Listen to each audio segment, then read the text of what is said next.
तो सभी को मेरे चैनल एडुसूप में स्वागत है। आज हम बायोलॉजिकल क्लासिफिकेशन का थर्ड किंगडम हम पढ़ेंगे, जिसमें हम किंगडम फंजाई के ऊपर में अच्छे से डिस्कस करेंगे। इसके पहले वाले लेक्चर्स पे हमने मोनेरा और प्रोटिस्टा के बारे में अच्छे से पढ़ लिया। मोनेरा में कौन से ऑर्गेनिज्म आते थे? Prokaryotic single cell organisms. फिर हमने देखा प्रोटिस्टा में कौन से ऑर्गेनिजम्स आए? Eukaryotic single cell.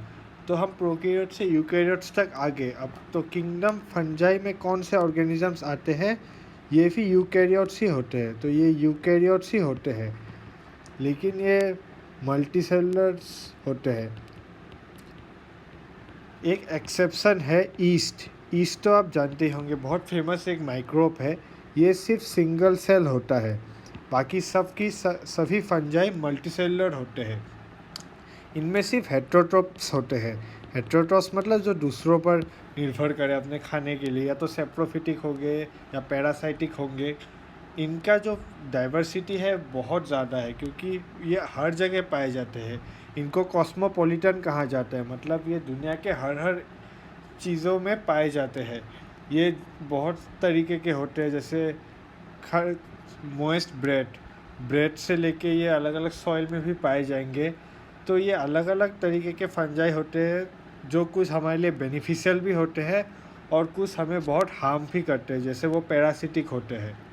तो फंगाई जो डिजीज़ कॉज करते हैं, जैसे आपने पक्सिनिया सुना ही होगा डिजीज़, वैसे ही। लेकिन अब अगर हम बात करें पेनिसिलियम, जो एंटीबायोटिक्स बनाने में काम आता है, वो इंसानों के लिए कितना इम्पोर्टेंट है। तो इससे हमें पता चलता है कि फंजाई एक बहुत डाइवर्स किंगडम है। अब मैंने सिर्फ आपको बता दिया, ये ईस्ट जो है यही सिर्फ सिंगल सेल है, तो बाकी सब तो मल्टी सेलुलर है।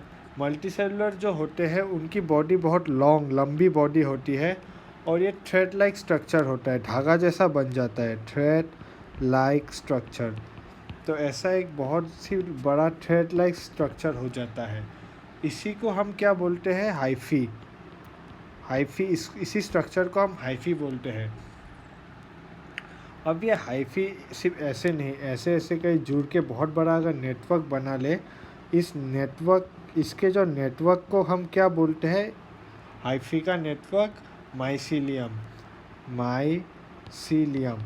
तो नेटवर्क ऑफ हाइफी को क्या हम बोलते हैं? माइसीलियम। तो इसके बाद और एक फंडामेंटल डेफिनेशन है किसी जो हाइफी होते हैं। जैसे इसमें हमने देखा, इसमें हर एक सेल में सिर्फ एक ही न्यूक्लियस है, लेकिन कोई हाइफी यहाँ होता है जिसमें ये सेपरेशन नहीं होता, वो कंटिन्यूस हो जाता है। इनके प्रोटोप्लाज्म आपस में कंटिन्यू हो जाते हैं। तो इसमें एक मल्टी न्यूक्लिएटेड सेल, मतलब एक से ज़्यादा न्यूक्लियस आ जाता है साइटोप्लाज्म में। इसी कंडीशन वाले हाइफी को हम बोलते हैं सिनोसाइटिक हाइफी। तो सिनोसाइटिक हाइफी, इसको हम बोलते हैं सिनोसाइटिक हाइफी। ये क्या होता है? ये मल्टी न्यूक्लिएटेड होता है, इनमें एक से ज़्यादा न्यूक्लियाई मौजूद होते हैं। तो ये हो गई, हमने बेसिक स्ट्रक्चर के बारे में बात कर ली। अब इसमें फंगाई एक बहुत फेमस केमिकल के लिए जाना जाता है, जो उनके सेल वॉल में मौजूद होता है। वो क्या होता है? काइटिन का सेल वॉल होता है इनमें। तो इनका कैरेक्टरिस्टिक प्रॉपर्टी है, इनके काइटिन के सेल वॉल होते हैं, और इनके हाइफी में अलग अलग पॉलीसेकेराइड ये सब मौजूद होता है। तो जनरली फंजाई दो तरीके के न्यूट्रिशन ही शो करता है मेनली। एक होता है सेप्रोफिटिक और दूसरा पैरासाइटिक। सेप्रोफिटिक मतलब जो डेड एंड डिकेइंग मैटर्स पर अपना न्यूट्रिशन उनसे ले, उन डेड एंड डिकेइंग ऑर्गेनिजम्स पर। लेकिन पैरासाइट को क्या होता है? जो होस्ट ऑर्गेनिजम्स से अपना न्यूट्रिशन डिराइव करे। लेकिन कुछ ऐसे फंजाई भी होते हैं जो अलग अलग तरीके के सिम्बायोन्स भी होते हैं। सिम्बायोन्स मतलब दो अलग अलग ऑर्गेनिजम्स जो एकदम साथ रहे, जिनमें म्यूचुअल रिलेशन हो, मतलब दोनों को जीने के लिए एक दूसरा ज़रूरी है।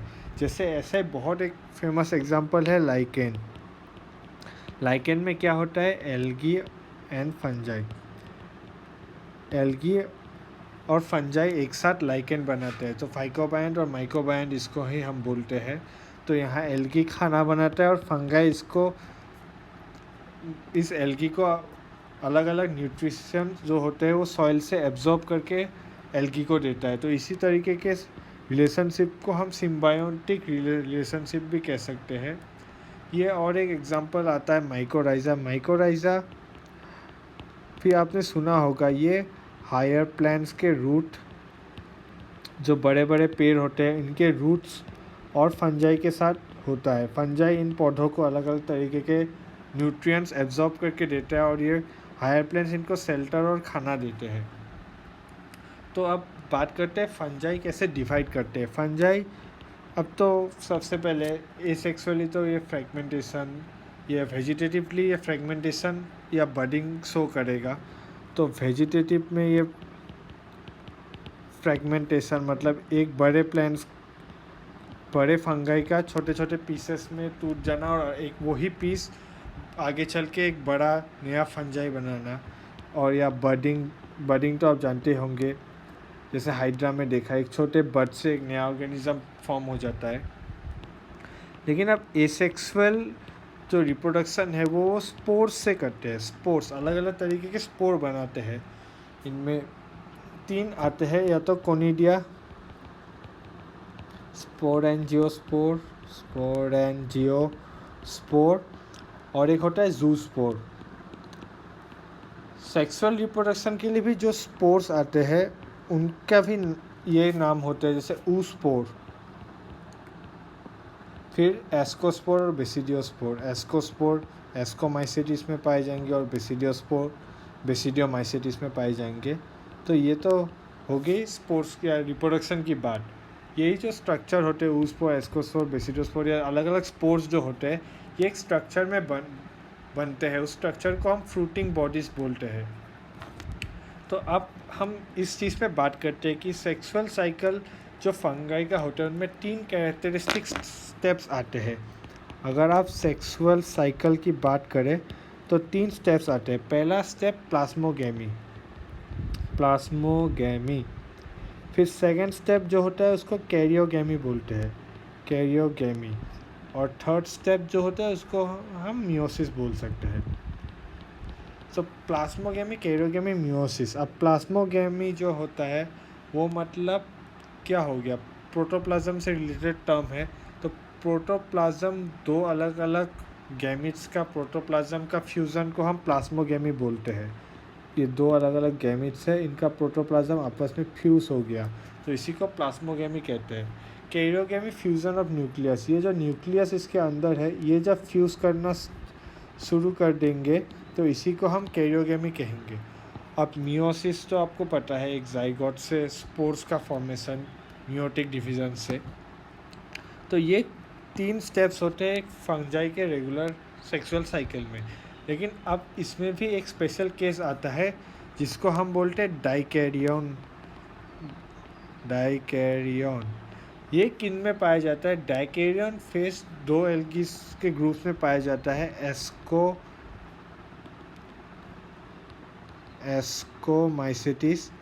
एस्कोमाइसेटिस एंड बेसिडोमाइसेटिस। इन दोनों में ये कैरेक्टरिस्टिक स्टेज देखा जाता है। इस स्टेज में क्या होता है, इनमें जो प्लास्मोगेमी के बाद कैरियोगेमी डायरेक्टली नहीं होता, तो सेल तो इनके फ्यूज़ करके एक नया सेल बना लेते हैं, लेकिन इनके जो न्यूक्लियाई होते हैं वो अलग अलग पाए जाते हैं क्योंकि इनमें कैरियोगेमी अब तक हुई नहीं है, न्यूक्लियाई इनमें फ्यूज़ नहीं हुए हैं। तो ये एक डिस्टिंक्ट स्टेज बनता है जिसमें हम N+N कंडीशन देख सकते हैं, क्योंकि ये एक गैमिट का जीनोम क्या होता है, N होता है, और एक नॉर्मल सेल का हम 2N से दिखाते हैं। तो इसमें ये N और N+N कंडीशन है, 2N अभी बना नहीं है। बाद में ये दोनों कुछ समय बाद फ्यूज़ करके 2N स्टेज बना लेंगे। तो ये फेस एस्कोमाइसेटिस और बेसिडियोमाइसेटिस में स्पेशली शो होता है। अब हमने फंजाई के बारे में बेसिक्स तो पढ़ लिए। अब फंजाई की जो क्लासिफिकेशन है, फंजाई तो पहले 4 अलग अलग क्लासेस में डिवाइड होती है। उन क्लासेस को हमने किस बेसिस पे डिवाइड किया है, तो कुछ मॉर्फोलॉजी, माइसीलियम का, स्पोर फॉर्मेशन और फ्रूटिंग बॉडीज से। तो फंजाई के जो डिफरेंट क्लास है उनमें सबसे पहला क्लास जो आता है उसको हम बोलते हैं फाइकोमाइसेटिस। फाइकोमाइसेटिस। फाइकोमाइसेटिस ये भी जनरली ठंडी जगह जैसे एक्वाटिक हैबिटेट या वैसे ही जगहों में पाए जाते हैं। ये जनरली ऑब्लिगेट पैरासाइट के रूप में भी पाए जाते हैं प्लांट्स में। इनका जो स्पेशली है, इनमें सिर्फ होता है एसेप्टेट एंड सिनोसाइटिक हाइफी। हमने सिनोसाइटिक हाइफी के बारे में अभी डिस्कस किया था। वो हाइफी जिनमें मल्टी न्यूक्लिएटेड कंडीशन हो उसको हम बोलते हैं सिनोसाइटिक हाइफी।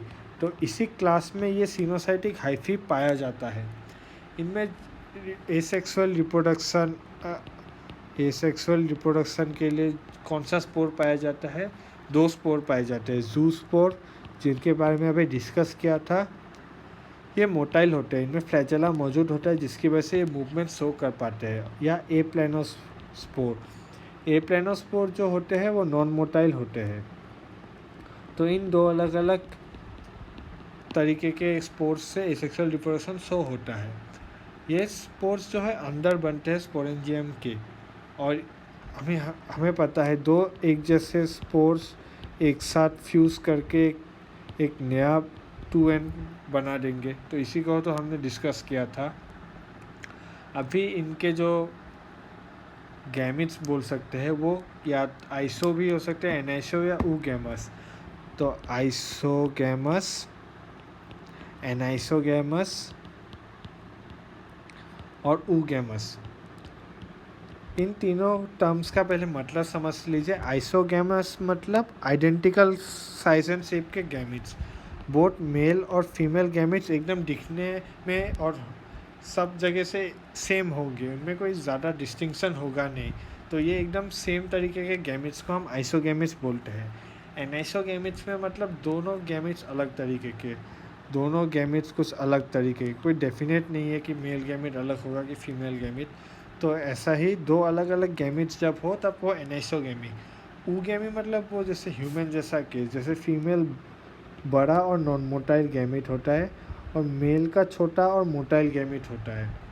तो ये 3 अलग अलग कंडीशन है। इस ग्रुप फाइकोमाइसेटिस में तीनों पाए जाते हैं। इनमें फाइकोमाइसेटिस के मेन एग्जाम्पल कौन से है? राइजोपस, एल्बुगो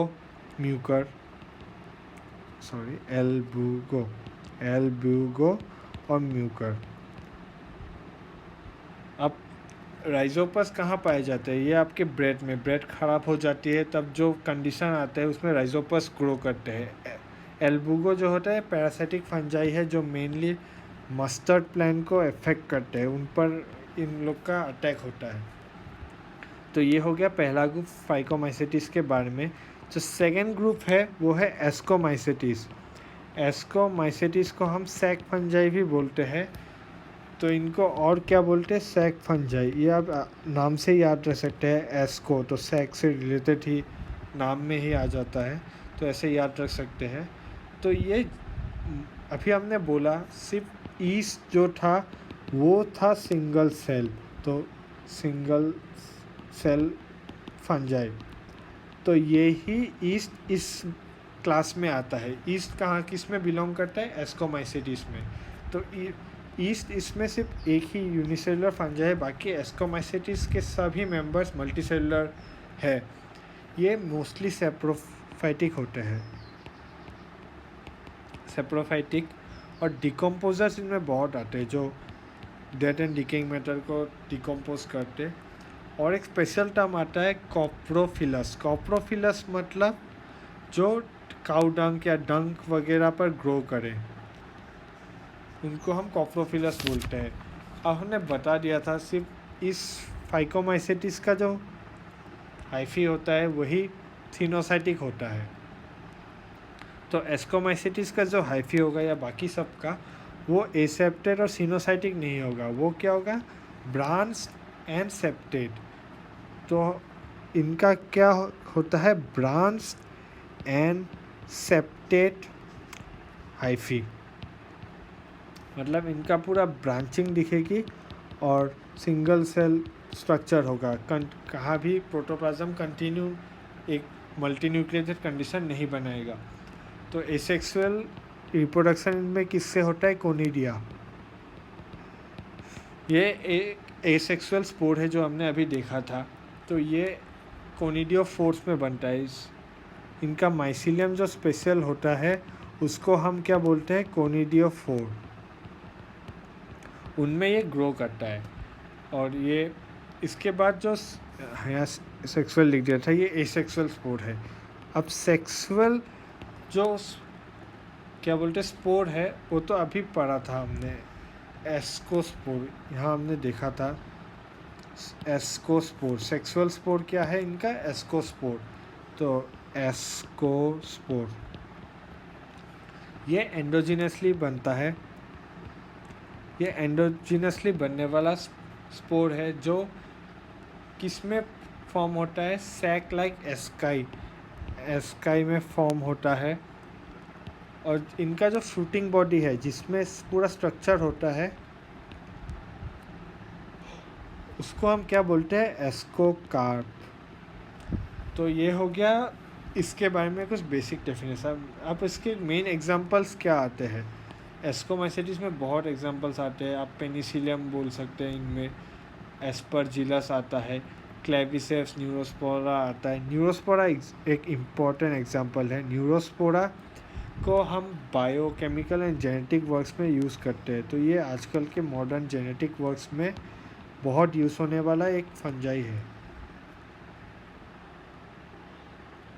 फिर और एक इम्पॉर्टेंट फंजाई आता है इनमें, morals and truffles. Morals and truffles ये इतने इम्पॉर्टेंट क्यों है, ये एडिबल डेलिकेसीज है, इनको खाया जाता है और ये अच्छे स्वादिष्ट भी होते हैं। फिर ये हो गया एस्कोमाइसिटिस के बारे में। आप एस्को पहले फाइको, एस्को के बाद अब तीसरा जो कैटेगरी आता है वो है बेसिडियोमाइसिटिस।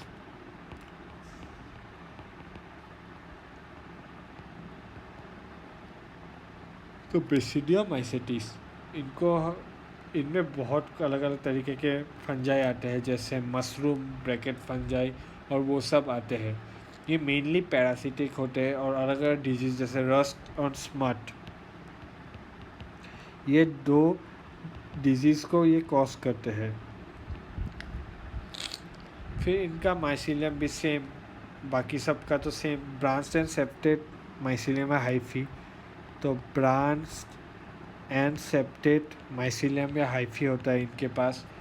इनमें एक स्पेशल बात ये है कि इनमें एसेक्सुअल स्पोर पाए नहीं जाते। तो एसेक्सुअल स्पोर एब्सेंट, इनमें एसेक्सुअल स्पोर पाया नहीं जाता।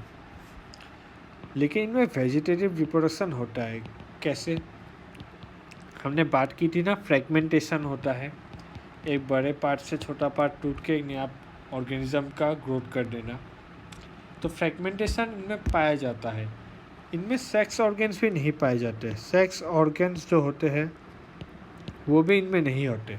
तो इनमें जनरली कैसे होता है, तो इनमें प्लाज्मोगेमी कैसे होती है, तो दो अलग अलग तरीके के ये हाइफीस है। तो इसमें क्या बताया गया है, फ्यूज़न ऑफ टू वेजिटेटिव और somatic cells of different strains और जीनोटाइप। तो ये दो अलग अलग हाइफी के सेल्स है जिनमें जीनोटाइप अलग है, कुछ अलग और तरीके का है। तो इन दोनों का फ्यूज़न हो जाता है, ये दोनों साथ में मिल जाते हैं और इसी तरीके से इनमें प्लाज्मोगेमी हो जाती है। तो रिजल्टिंग स्टेज अभी बताया था मैंने। प्लाज्मोगेमी के बाद डायरेक्टली कैरियोगेमी नहीं होती, इनमें N+N डाइकैरियन का कंडीशन आ जाता है। तो डाइकैरियन का कंडीशन आ गया, फिर बाद में ये दो न्यूक्लियर कैरियोगेमी करके 2N बना देंगे। तो इससे ही बाद में फिर क्या बनता है, बेसिडियम। बेसिडियम बनता है और उसी बेसिडियम से बेसिडियोस्पोर्स बाद में निकलते हैं, बेसिडियोस्पोर्स। तो एक बेसिडियम से चार बेसिडियोस्पोर्स निकलते हैं और ये एक्सोजिनसली प्रोड्यूस होते हैं बाहर की तरफ। तो और इनके फ्रूटिंग बॉडी जैसे एस्कोमाइसिटिस के फ्रूटिंग बॉडी को हमने एस्कोकार्प बोला था, तो बेसिडियोमाइसिटिस का फ्रूटिंग बॉडी जो होगा उसको हम क्या कहेंगे, बेसिडियोकार्प। तो इतना तो हमने अभी डिस्कस कर लिया। अब इसके कुछ मेन एग्जांपल्स देखते हैं। आप जो मशरूम खाते हैं वो कौन सा उसको हम क्या बोलते हैं, एगारिकस। ये होता है मशरूम फंजाई। फिर अब स्मट जो डिजीज़ है उसको कॉज करता है उस्टिलागो, ये स्मट कॉज करता है। और पक्सीनिया जो होता है, पक्सीनिया, ये रस्ट कॉज करता है। तो ये कुछ मेन एग्जांपल्स हो गए बेसिडियोमाइसिटिस के। अब जो लास्ट ग्रुप आता है वो होता है ड्यूटेरोमाइसिटिस।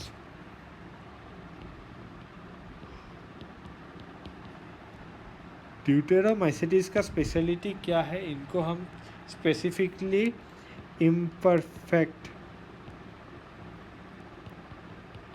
फंजाई भी बोलते हैं। इनको हम इम्परफेक्ट फंजाई क्यों बोलते हैं, क्योंकि इनमें अभी तक सेक्सुअल रिप्रोडक्शन वाला स्टेज मिला ही नहीं है। इनका जो सेक्सुअल साइकिल या है वो अभी तक डिस्कवर नहीं हुआ है।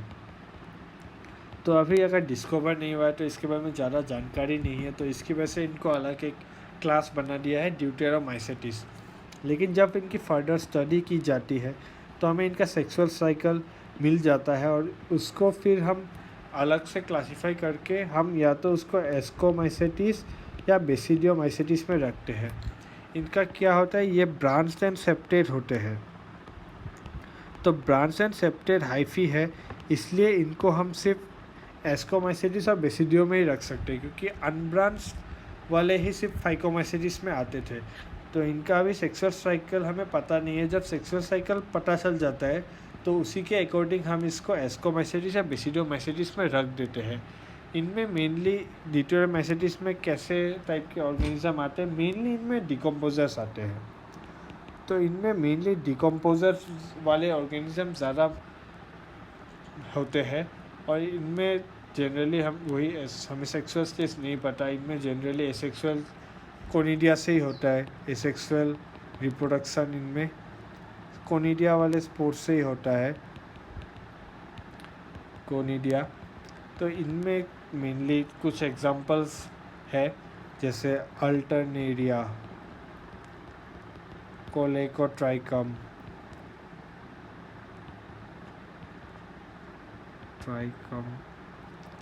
और लास्ट में ट्राइकोडर्मा। ट्राइकोडर्मा एक इम्पोर्टेंट फंजाई है जिसके बारे में आप 12 में पढ़ेंगे, ट्राइकोडर्मा, पॉलिस्फोरम और अलग अलग बातें।